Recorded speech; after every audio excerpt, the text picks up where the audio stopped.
Amen. If you turn to your notes,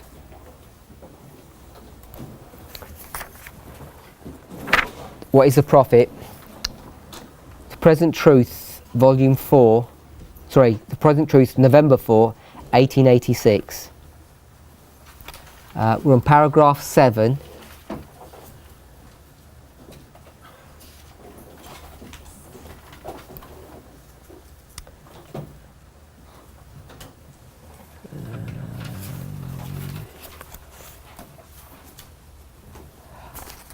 I know you can't read the highlighted portions very well, but halfway into the paragraph, left hand side, the first word that I want to pick up is and when the light. You all there? Yes.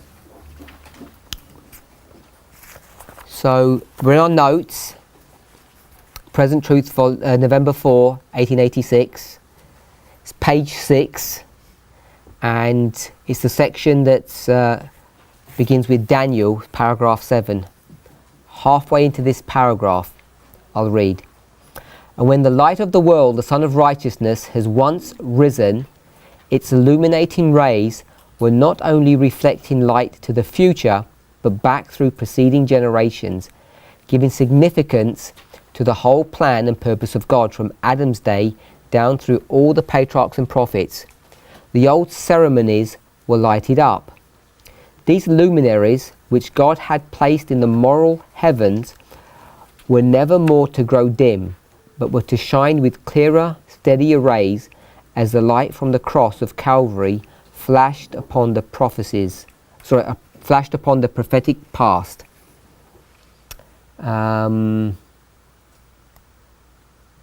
So we read this yesterday. I think it was yesterday. We had some questions about this during the class, after the class. So I just want to quickly go through this. So Brother Tyler, if you could run through what we just read from and to essentially to the end of that paragraph. So at the end of the paragraph? Basically, yeah. Okay. You know, to whatever depth you need to go into each section. Okay. So you have the Sun of Righteousness rising, and the rays of this, we talked about, are going to reflect from where it is in the present. And I think, do we have it on the board? Maybe we don't. Not really. I'll put it on the board.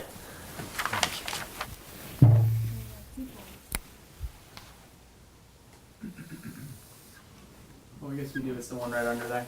It's that one. This one, yeah? History, I think. History. So I've got the sun is risen. So it reflects forward and backwards in time, based upon this paragraph.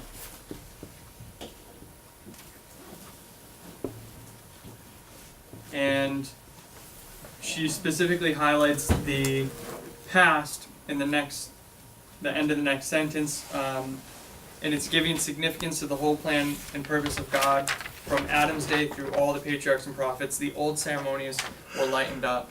So she says that these old ceremonies in the past, let's say Moses' time, are going to now point forward. Or sorry, let me finish that one. Sorry. These luminaries which God has placed in the moral heavens were never to more grow dim, but were to shine with clear, steadier rays. So the light hits these ceremonies, and they get lighted up because you understand them, and that light now becomes present truth, and they're presently shining. They point forward as well. They're reflecting that light as well, back to the present and maybe even the future.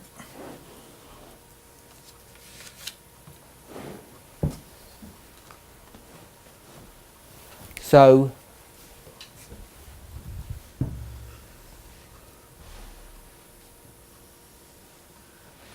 there's this light, it's going to shine into the past, and the past is going to reflect that light and point to what?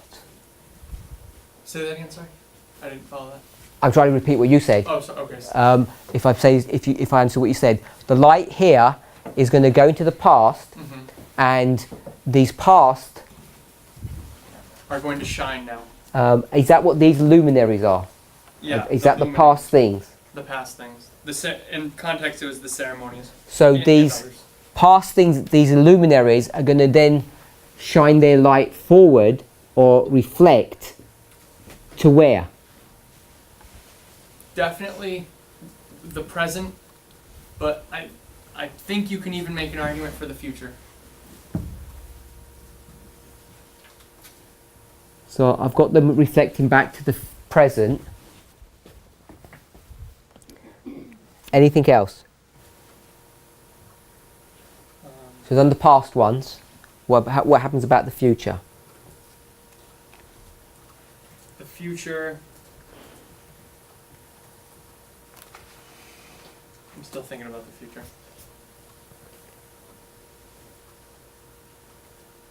Okay, so while you're thinking about that, I've got another related question. This is the last part of the last sentence.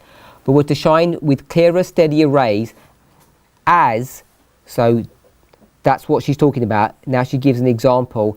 As the light from the cross of Calvary flashed upon the prophetic past.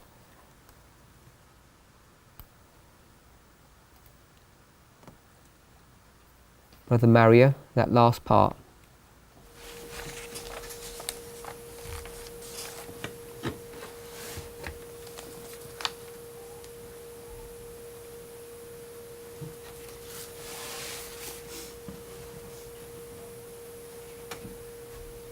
Sorry, you said we're taking it from where? It says steadier rays as the light from the cross. As to me means in the same way. She's making a comparison. As the light from the cross of Calvary flashed upon the prophetic past. What does that last part mean? First, tell me where to draw the cross.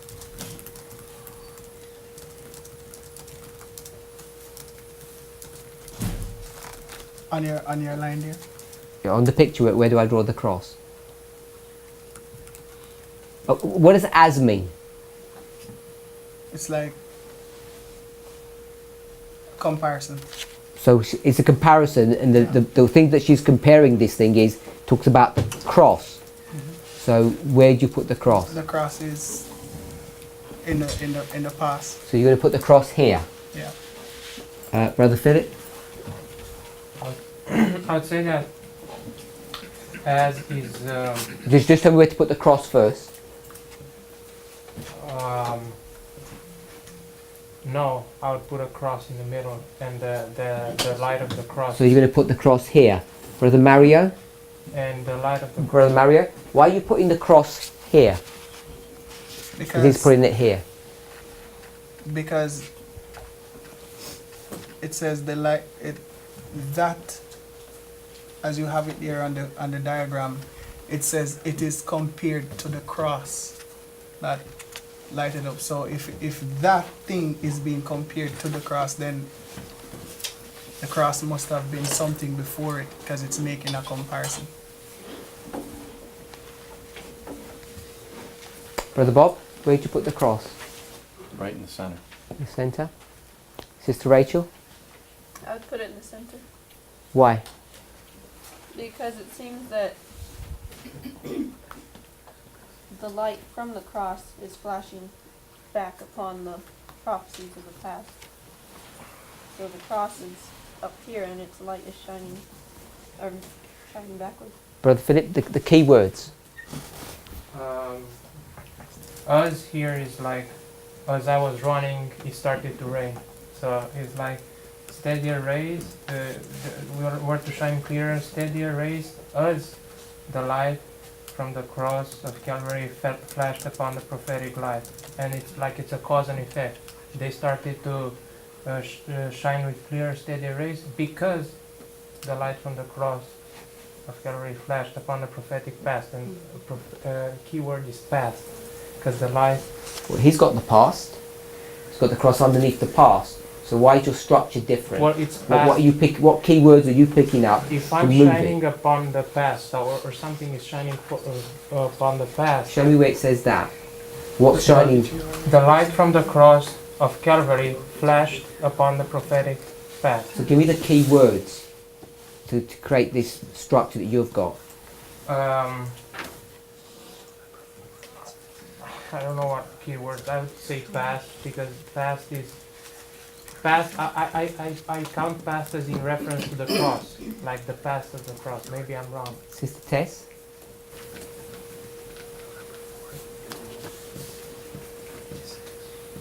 What's the question? I want to know where to put the cross. Uh-huh. Actually, I should have asked you where to put the cross. In the center. In the centre. So we've got this section begins with the word as. So give me the key words that you're going to structure that's going to guide you to put the cross in the middle. How As you- doesn't do it for you? Sorry? As doesn't do it for you? No, as is just saying you've got one model here Yeah. and that model is the same as the cross model. Uh-huh.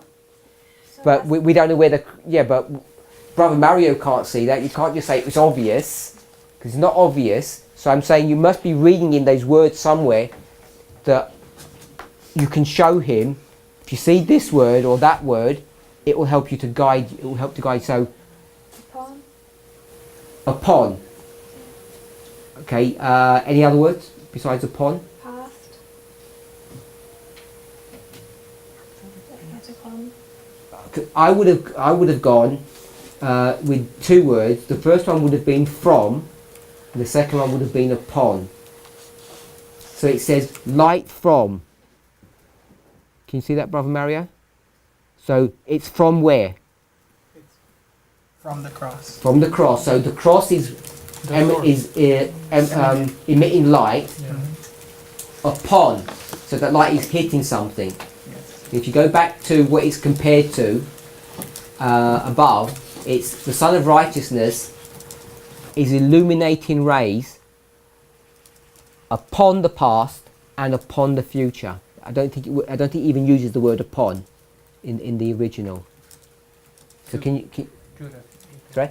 Uses the word to. Uses the words to, yes. It doesn't, so I've just substituted the word upon. Can you see it when you pick just those two words? From the cross, upon the On past. the cross. Yeah.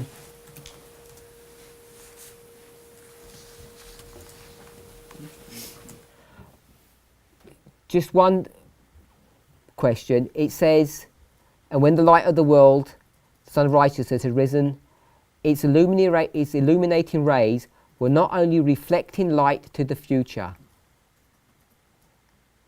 Is that right? It's reflecting light to the future. Sister Alyssa, what does that mean? It's giving off. So you're saying giving off means reflecting? Yes, that's what you just said. Well, now I'm thinking if there's a better way of saying it, but yeah. So I don't know how people read that, but it seems to me the word, when it uses reflecting, is not the same way what we would use reflecting. It actually means emitting. Yeah. I don't know if people have got another way of explaining that. She seems to use the word reflecting instead of saying emitting or giving out.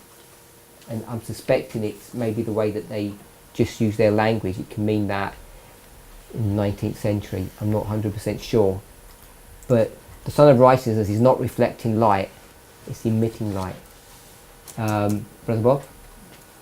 Well, if you look at, in light of the prophecies that were all pointing forward to the cross, and you look at the past, as that past is illuminated by the cross, which is in the center, it not only are the rays directly going to the future, but those rays are also illuminating the past, and as they illuminate the past, they're reflecting into the future. So I still see the reflection being that it's reflecting, not only emanating, but it's actually reflecting. Because as you look at the past, it's actually reflecting. We've got that, light to we the can get that model, but I think the wording says reflecting light to the future, and it's not reflecting light to the future, it's emitting light to the future, and the future will reflect it back. It's the future that does the reflecting, it's the past that does the reflecting, Right. not the sun. Right. but it says here the sun's doing the reflecting. So that's just a minor point. The luminaries are the things in the past. We made a comment on this. What is this showing us? We won't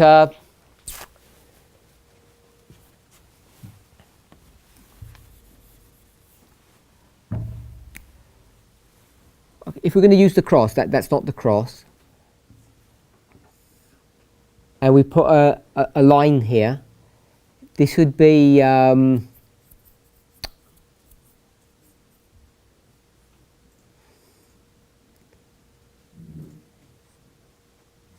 487 or 6.5. I don't know how we do that.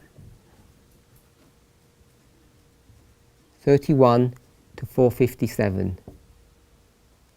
Is that right? 482. Oh, no. 480. It's 490 to 34. So you can, if you go 3 years, Yeah. is it 6.5 or 7? Yeah, 487. Do approximate. 46. Yeah. Yeah. So, so in that example, what are we saying? Because that's how we normally structure that, if you're going to use the cross example. But if we're going to use the Millerite example, we'd use the full 2300. What is this teaching us? What principle do we currently use that is being expressed here in this difficult language? Light from the past shines what's going to happen in the future. Okay, so tell me what that means when you say light. Like the ceremonials of the past, they shed light for what's going to happen in the future. Okay, I don't think there's a ceremony in 457. Perhaps we might argue that there is. There it is, the Day of Atonement. Okay, so is that all we're going to do? We're going to shed light to October 22nd, 1844. So we're just going to take it that it was the Day of Atonement, nothing else?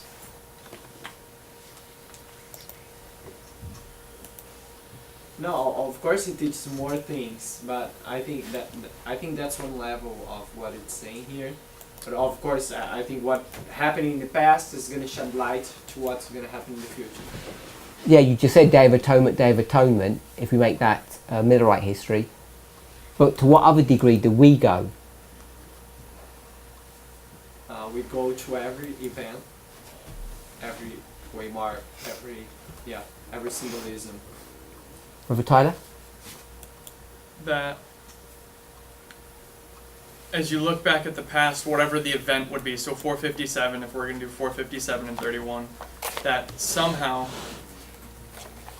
or let's do 457 and Millerite, I guess, that as you go back to the beginning of the 2300, as we see the light of the 2300 being fulfilled, or in the process of fulfillment, that special light is there. It's shedding light back on the beginning of the 2300, which is 457, and that is going to shine brighter. And when we look at the history of 457, we can actually go into that history and see that, okay, there's more than just a waymark or an event. There's actually a series of events that we can see line upon line, and I think line upon line is the method that's being identified here, bringing two histories together. If we go with these luminaries, which God has placed in the moral heavens, were never more to grow dim. So, for sure we can just mark an event, Day of Atonement to Day of Atonement, but it's also the history that surrounds that. It's the whole line that's being created from your present situation. So the present situation is the end of that prophecy. You go back to the beginning, and we're not just going to take that event. We're going to look at that in a much more careful way. And as that light reflects back to your present situation, it then begins to explain what's happening in your own history in a way that's much more significant than we first give credence to. So anybody want to try that with the future? I have a question. Okay. Are the luminaries, are they only only the ceremonies, or are they also people? Like, from Adam future into the patriarchs? So it says these are luminaries. Contextually, she says from Adam down through all the patriarchs and prophets, the old ceremonies were lighted up. Are the luminaries the ceremonies themselves, or are they also including the people participating in the plan and purposes of God? What do you think? I'm I open to it. think it includes them all, but I don't. Yeah, I don't have any objection that it includes more than just the ceremonies.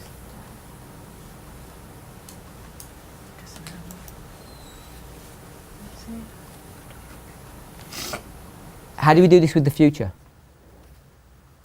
There's light here at the cross.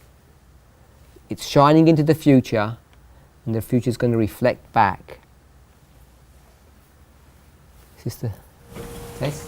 Don't we kind of do that even with things Yes, like we do. Sunday law or Second Advent? We do that with Sunday law and Second Advent. So All of these things that are future. you can ignore the cross if you want. You can put whatever you want there. So run it. Give us the example that you want to give us. Well, we know in the future there's a Second Advent. Okay. So the future is the Second Advent. And which event are you going to mark here? Which history? Any? Well, we could Panium, all of our lines that. So our history. Yeah.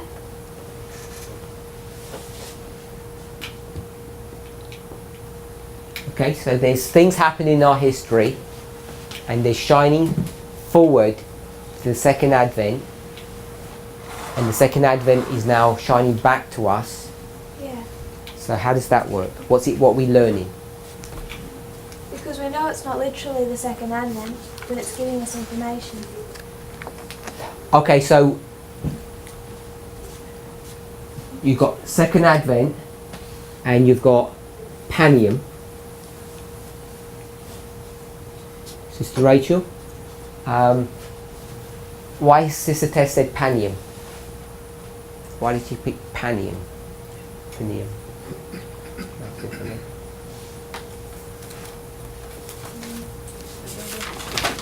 What is she saying? Even if you don't know why she's saying it, what did she just say? I didn't understand what she said. Sister Brodman, what did she say? Sunday law? She said Second Advent and Panium. Yeah. So what's she saying? I'm not sure. We're here. Brother Nathan? I'm not sure. I'm thinking the midnight cry, the light of the midnight cry. Okay, let me give another example on the past one. I'm going to take this 457 one out because I don't think that's maybe as simple to see. We'll put the cross back here. Okay, and so in the past,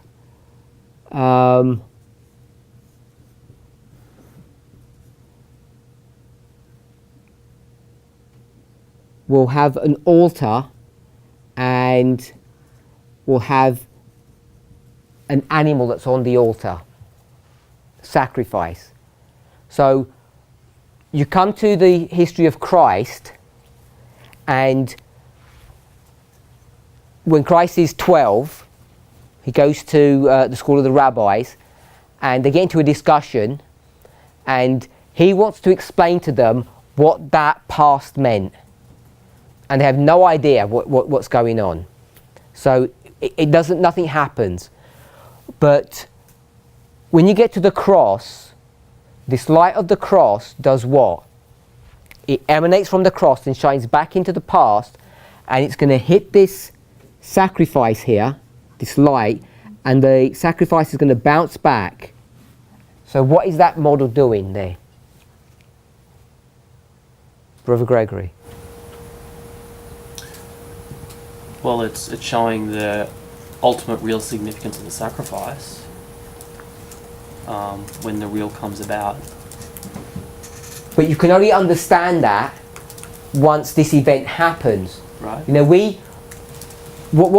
I think what can confuse us sometimes, especially me, I would confuse you, and I explain what I mean by that.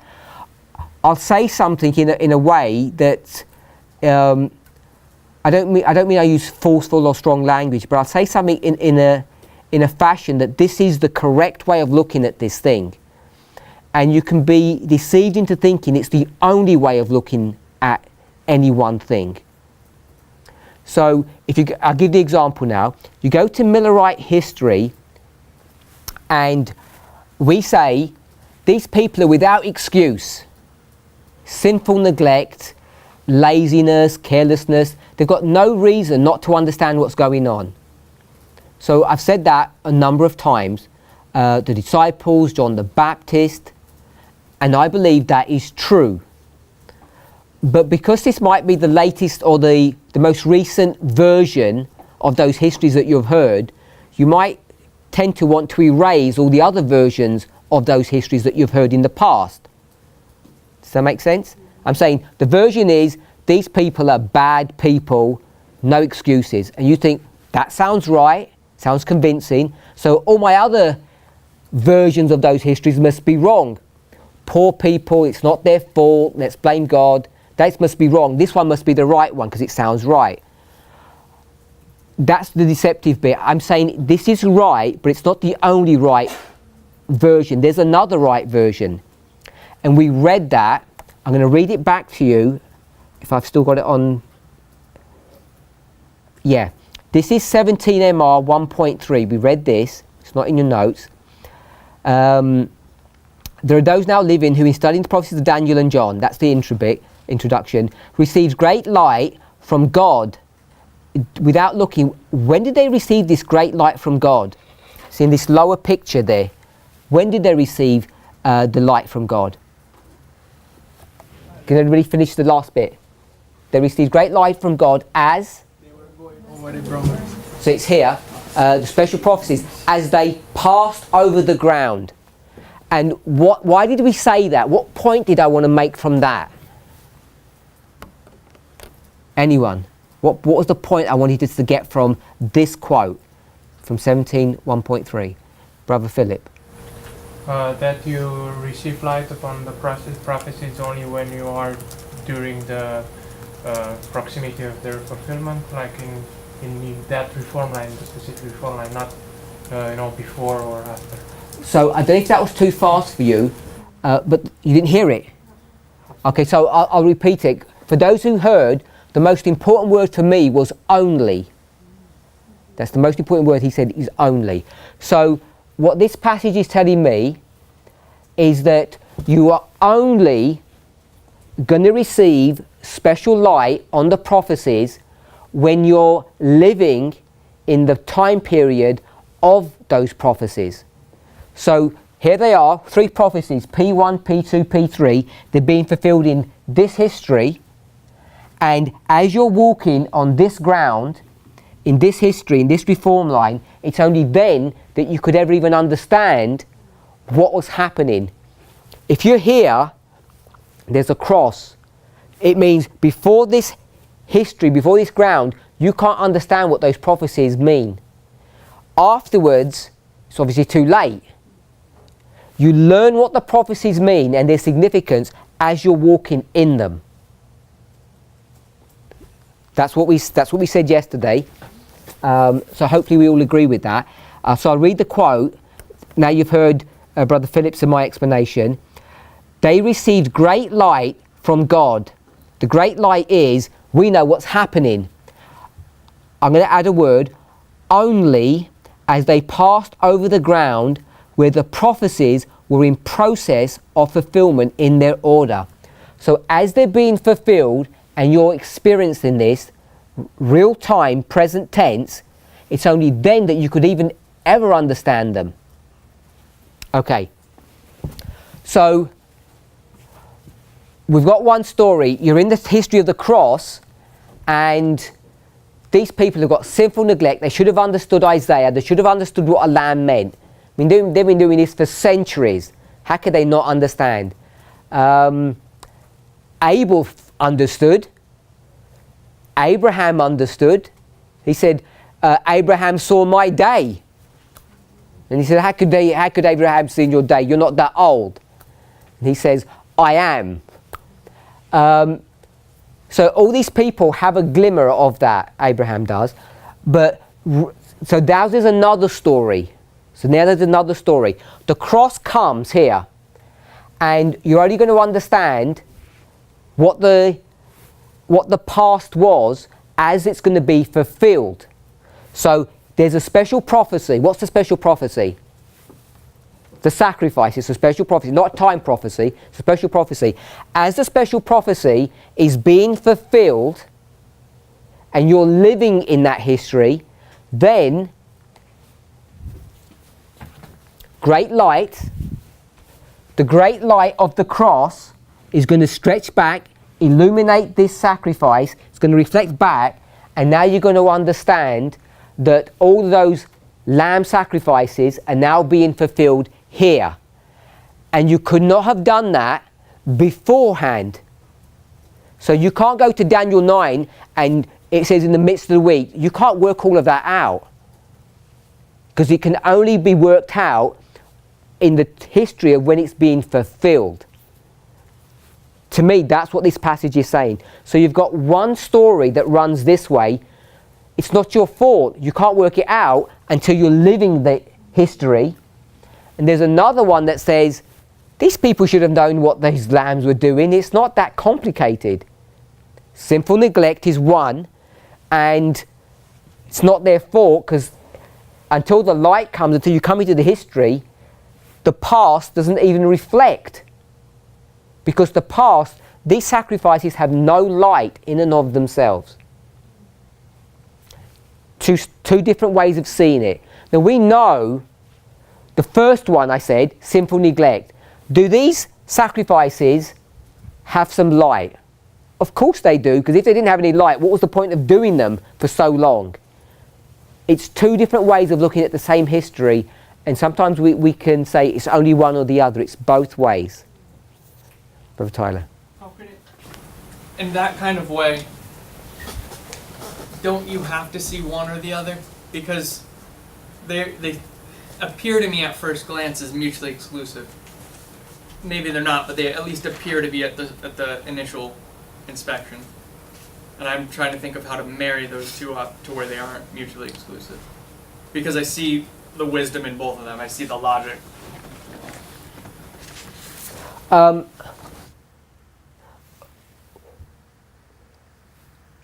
The leaders say something.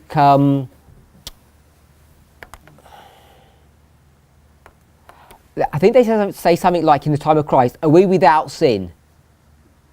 Or are you accusing us? And Jesus says, if you were blind, you'd be okay.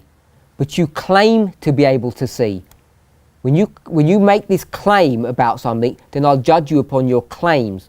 So if you're going to lead out, and you're going to say, we'll do all these sacrifices, and people will say, well, why do we do all these sacrifices? You kind of set yourself up to say, we know why we're doing all of this. Then you're left without excuse. But the reality is, every single one of these people is a fourth generation person. And what's happened to all the people who are the fourth generation? What happened to them? They're all blind. They're all dead. Or dead. Yeah, they're all Laodicean. And who killed them? Their fathers killed them. So they've partook of their sins. And so on that level, they've got no way of knowing what's going on, because they're all dead in trespasses and sins. They have no light. They don't even know how to read the Bible. But they claim to be able to read, and that's their sinful neglect. If you claim to be able to be experts on all of these things, God just takes you at your word. They are mutually exclusive. I don't know how to reconcile the two, but it is there that way. Okay, so that was an example of the past. The example of the future is we've got Second Advent and Panium. So my question was not how does that work, but why choose those two waymarks? That was my question. Why choose those two? The past ones, I think it's obvious to see. We all know that the cross is the sacrifice. So if Sister Tess is correct, and she is, then I could put an equal sign here. That's equal, two parallel lines. So we could do the same here. It becomes equal, so Panium equals the second advent. Brother Bob. Isn't it because by the time we get to Panium, whether you, depending on you're looking at the line of the 144,000, the priests, or the Levites or the Nethinims, that's a close of probation for the world. There's no more probation open. So if I were to, we took it off the board. If we began this in 1989 and we had the Sunday law, the next waymark would be what here? If I did that, what would that one be? Brother Bob? From, where are we at? Oh, 1989? Sunday, 1989 Sunday law. Midnight Cry? No. No. I'm not sure. What verse is that? I'll give you the chapter, Daniel 11. What verse is that? 1145. That one. Oh.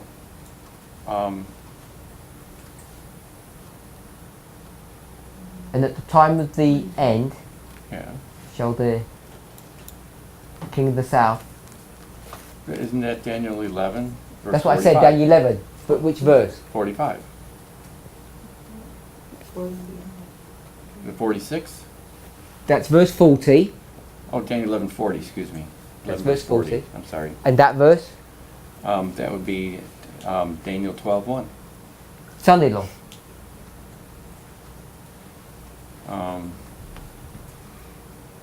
So I'll ask someone. I didn't mean to call you. That's Sister okay. Bronwyn. 41. So this is verse 41. Okay. This one. Daniel 12:1. So this is 12:1. So this is close of probation. We'd have to kind of back out of Daniel and go somewhere else. But after that is the second advent. Yeah. So the second advent isn't the close of probation. They're two separate waymarks.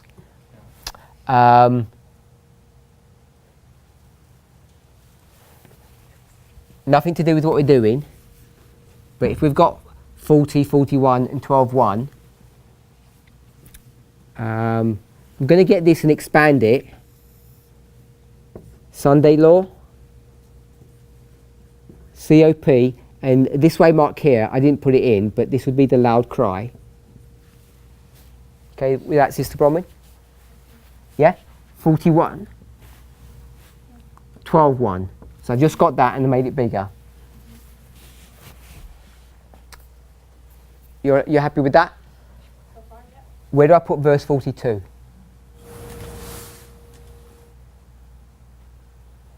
No, don't answer that question. Let me ask you another question, different question.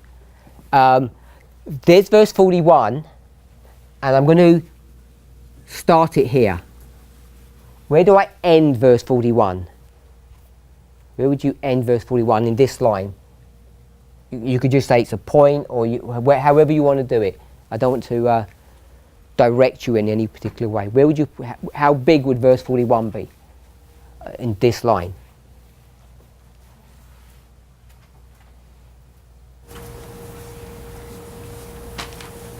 The reason I'm asking the question, I want to see how we conceptualize these verses. So we'll see what model we got in our mind.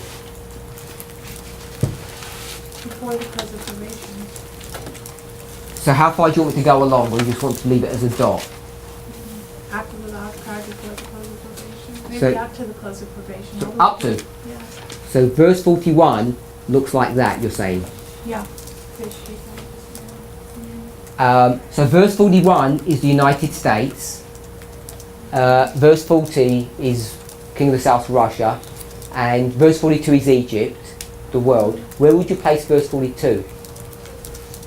The start and the end.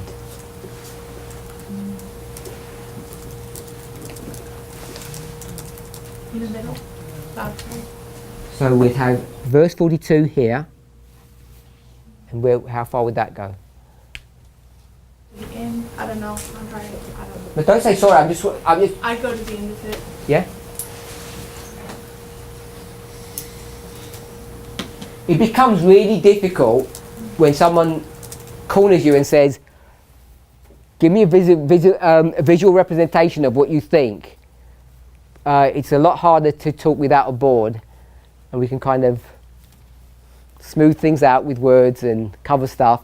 And it's a lot harder because this is what happens in 42, isn't it? When they do this, this is what they got Miller and they put him to a corner, and they forced him into a situation that he never wanted to get into, because he never time set in the way that we think about time setting. He says around 43s, he was very vague. He didn't want to get into it, and then when they made the mistake in April, he was like saying, didn't literally say this, I knew this was a bad mistake, this chart business. It's a really bad mistake because we got it all wrong. And then when Snow starts time setting again, he rebukes him and says, stop doing this, because we should have learnt our lesson by April, because of April. I knew we shouldn't have done this in the first place. So when you start doing this board work, it becomes problematic. When people say like this, forget the structure, and they just put harvest here. Or often they'll do it like this. And I always want to know, what does that mean? Are you placing it here or in the middle? Because as soon as you put something on the board, I want something specific, because I think you're showing me something. It's the danger and the power of doing graphical representation. When you do a picture, it really does speak 1,000 words. Okay, so where are you going to put verse 43? I hadn't forgotten. It should be 8 steps. It goes back.